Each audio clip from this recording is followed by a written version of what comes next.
NDRF బృందాల దగ్గర నుంచి అన్నీ కూడా ఎతికినా కూడా అమ్మాయి బాడీ అయితే ట్రేస్ అవుట్ అవ్వలేదు. తల్లిదండ్రులు ఎవరైతే ఇప్పుడు వాళ్ళు ఎవరైతే నిందితులు ఉన్నారో నిందితులను కూడా పట్టుకుని రిమాండ్కి పంపించడం కూడా జరుగుతుంది.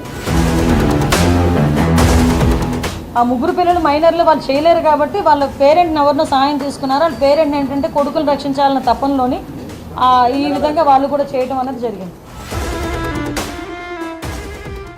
సమాజం ఎటు వెళ్తుందో ఎవ్వరికీ అర్థం కాని పరిస్థితి. ఒకడు ఐపీఎస్ ఆఫీసర్ కొడుకు అయ్యుండి తండ్రి కూతుర్ల బంధాన్ని బూతుగా చూస్తాడు. వెకిలి కామెడీతో రాక్షస ఆనందాన్ని పొందుతాడు. ఇప్పుడు ఏమో 10 ఏళ్ల కుర్రాలు కూడా అత్యాచారానికి తెగబడుతున్నారు. అసలు ఏం జరుగుతుంది సమాజంలో? ఫోన్లు పిల్లలను పాడు చేస్తున్నాయా? తల్లిదండ్రులు భయం చెప్పడం లేదా? మంచి మర్యాద కూడా వాళ్లకు తెలియడం లేదా? ఇంత చిన్న వయసులోనే కామంతో కళ్ళు మూసుకుపోయే కరుడుగట్టిన నేరస్తుల్లాగా ప్రవర్తిస్తే ఎవరు ఏం చేస్తారు అనేది అర్థం కాని విషయం. నంద్యాల జిల్లా ముచ్చుమరి గ్రామంలో మిస్ అయిన 8 ఏళ్ల వాసంతి మిస్టరీ. కానీ ఇది ఒళ్ళు గగురు పుట్టించే కథ. చెప్పుకోవడానికే కాదు, యావత్ సమాజాన్ని వణికించే ఘటన. ఇక ఆడపిల్లలను బయటకు పంపించని పరిస్థితి ఏర్పడింది అంటే ఎంతటి దారుణ పరిస్థితిలో మనం అర్థం చేసుకోవచ్చు. యావత్ సమాజంలో నీచపోకటకు ముచ్చుమరిలో జరిగిన ఘటనే ఉదాహరణ.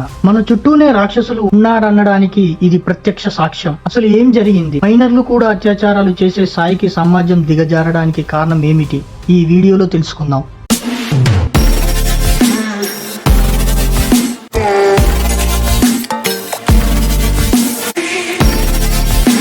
ఆంధ్రప్రదేశ్ రాష్ట్రంలోని నంద్యాల జిల్లా పగిత్యాల మండలం ముచ్చుమరి గ్రామంలో జూలై 7న ఆదివారం నాడు ఉదయం 9 గంటలకు 8 ఏళ్ల వాసంతి ఇంటి నుంచి దగ్గరలో ఉన్న పార్కులో ఆడుకోవడానికి వెళ్లి తిరిగి రాలేదు. అదే రోజు మధ్యాహ్నం 12 గంటలకు ఆ పాప ఇంకా ఇంటికి రాకపోవడంతో తల్లిదండ్రులకు అనుమానం వచ్చింది. కానీ మధ్యాహ్నానికి పాప అదృశ్యం అయిన విషయాన్ని ఆ పాప తల్లిదండ్రులు అంత సీరియస్ గా తీసుకోలేదు. పాప ఎక్కడో ఆడుకోవచ్చు, తిరిగి వస్తుంది అనే ధీమాతో పాప తల్లిదండ్రులు ఉన్నారు. కానీ సాయంత్రానికి కూడా పాప తిరిగి రాకపోవడంతో పాప అదృశ్యం అయింది అని నిర్ధారించుకుని పాప ఆచూకీ కోసం వెతకడం మొదలు పెట్టారు. కానీ పాప ఆచూకీ ఎంతకీ లభించకపోవడంతో అదే రోజు అంటే జూలై 7 ఆదివారం రాత్రి పోలీసులకు ఫిర్యాదు చేస్తారు. జూలై 8న రంగంలోకి దిగిన పోలీసులు పాప ఆచూకీ కోసం దర్యాప్తు చేయడం మొదలు పెడతారు. ఆదివారం నాడు పాపతో పార్కులో ఆడుకునే మరో చిన్నారి సహాయంతో విచారణ చేయగా అదే గ్రామంలో ఉన్న 3 మైనర్ల హస్తం ఉన్నట్లు బయటపడడంతో వారిని పోలీసులు అదుపులోకి తీసుకున్నారు. పోలీసులు అరెస్ట్ చేసిన వారిలో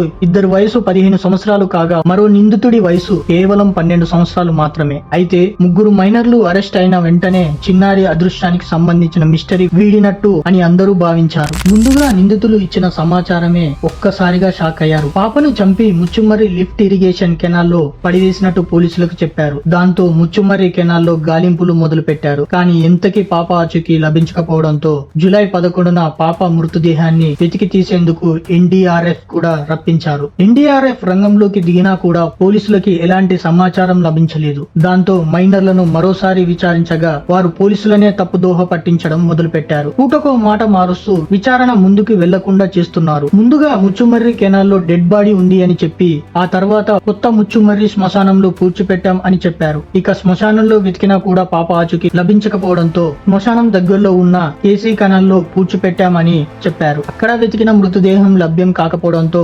వనమూలపాడు అనే గ్రామంలో దగ్గరలో ఉన్న బావిలో పడేశామని చెప్పి మరోసారి పోలీసులను అయోమయం చేశారు. ఇక వీరు చెప్తున్న సమాచారాన్ని నమ్మలేక పోలీసులు మైనర్ల తల్లిదండ్రులను కూడా అదుపులోకి తీసుకున్నారు. వాళ్ళని విచారించడం మొదలు పెట్టారు. వీరు అంతా కలిసి పాపను క్షుద్ర పూజలు చేసినట్లు నమ్మించేందుకు ముచ్చుమర్రి కెనాల్ వద్ద క్షుద్ర పూజలు ఆనవాళ్లు సృష్టించారు. ఇక జూలై 12న స్నైపర్ డాగ్స్ ని తీసుకొచ్చి పాప ఆచూకీ కోసం ప్రయత్నించగా ఆ స్నైపర్ డాగ్స్ వాసన చూస్తూ ముచ్చుమర్రి లిఫ్ట్ ఇరిగేషన్ కాల్వ వైపు పోలీసులను తీసుకెళ్లాయి. దాంతో ముచ్చుమర్రి కెనాల్లో గాలింపు చేశారు. పోలీస్ విచారణలో తేలిన మరో దారుణమైన అంశం ఏంటంటే 3 మైనర్లు పాపను ఎత్తుకెళ్లి అత్యాచారం చేసి ఈ విషయం బయటపడుతుందనే భయంతో కెనాల్లో పాపను తోసేశామంటూ నిర్ధారణ అయింది. దాంతో అప్పటి వరకు హత్యగానే భావించిన పోలీసులు ఈ కేసుని అత్యాచారం కేసుగా పరిగణించారు. జూలై 16 వరకు అంటే ఘటన జరిగి 9 రోజులు మృతదేహం మాత్రం ఇంకా దొరకలేదు. విషయం మీడియా, సోషల్ మీడియా ద్వారా బాగా ప్రచారం కావడంతో ప్రజా సంఘాలు, రాజకీయ రాజకీయ నాయకులు సైతం స్పందిస్తున్నారు. పాప తిరిగి వస్తుందని చిన్న ఆశ ఉన్న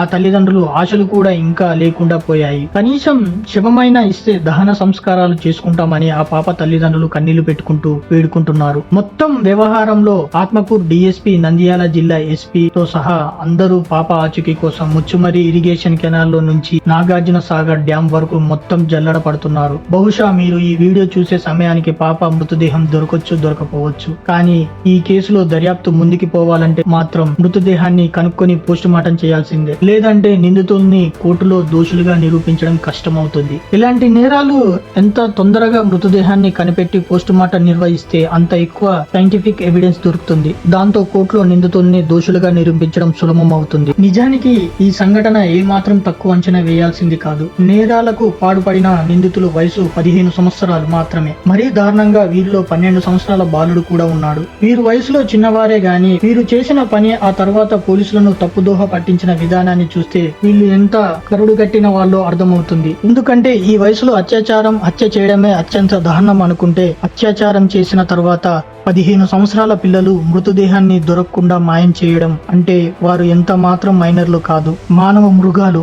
వీరిని కేవలం వయసులో తక్కువ అనే ఉద్దేశంతో జువెనియల్ క్రిమినల్ గా పరిగణించడం చట్టాలు ఎంత బలహీనంగా ఉన్నాయో అర్థం చేసుకోవచ్చు. సాధారణంగా ఒక నేరంలో ఒకరికన్నా ఎక్కువ మంది పాత్ర ఉంటే ఆ నేరాన్ని ఛేదించడం పోలీసులకు సులభం అవుతుంది. కాబట్టి 3 నిందితులు ఉన్న ఈ సంఘటనలో మృతదేహాన్ని ఎక్కడ పడేశారో అనే విషయం నిర్ధారించడానికి కూడా పోలీసులకు 4 రోజులు పట్టింది. అంటే వ్యవస్థలో ఉన్న లోపం అనుకోవాలో లేక నిందితులు ఎంత దుర్మార్గులు అనుకోవాలో అర్థం కాని పరిస్థితి. డిఎస్పీ, ఎస్పీ అధికారులను సైతం పొంతనలేని సమాధానాలు చెప్పి తప్పుదోహం పట్టించి కాలయాపన జరిగేటట్టు చేస్తున్నారు. అంటే ఈ 3 నిందితులు మెదడులో నేర స్వభావం ఏ స్థాయిలో ఉందో అర్థం చేసుకోవచ్చు. వ్యక్తుల ప్రవర్తన, వాళ్ళు చేసిన నేరం ఇవన్నీ మేజర్లా ఉన్నప్పుడు వారిని మైనర్లుగా పరిగణించడం కూడా అనే అభిప్రాయం కూడా వినిపిస్తుంది. అసలు ఇలాంటి సంఘటనలు కేవలం 1 రోజులో జరిగేవి కావు. కొన్ని సంవత్సరాలుగా ఆ పిల్లల మీద తల్లిదండ్రులు పర్యవేక్షణ, టీచర్ల పరిశీలన, వ్యవస్థలో సమాజం పట్ల ఉన్న వారికి ఏర్పడే అవగాహన, వారి పెరిగిన పరిసరాలు, వారు చేసిన స్నేహాలు ఇవన్నీ కలిసి ఈ నేరాలన్నిటికీ కారణమయ్యే. సున్నితమైన వయసులో తల్లిదండ్రులు పర్యవేక్షణ లోపించడం వల్ల అందుబాటులో ఉన్న ఇంటర్నెట్ వాళ్ళని ఆకర్షిస్తుంది. తప్పుడు ఆలోచనను వేగించేలా చేతిలో ఉన్న మొబైల్ ఫోన్ ఉపయోగపడుతుంది. మన పిల్లల ప్రవర్తన గమనించే సరిచేసే ప్రయత్నం చేస్తే సమాజానికి ఎంతో కొంత మేలు చేసిన వారం అవుతాం. లేదంటే నంద్యాల అత్యాచార ఘటన ఇంకా మరో రూపంలో జరుగుతూనే ఉంటాయి. సో ఇది ఫ్రెండ్స్, ఈ సంఘటనపై మీ అభిప్రాయం ఏంటో, ఈ వయసులో చిన్నవారైనప్పటికీ ఆ నిందితులు ఎలాంటి శిక్ష పడితే ఆ పసిబిడ్డకు న్యాయం జరుగుతుందో మీ అభిప్రాయాన్ని తప్పకుండా కామెంట్ చేయండి.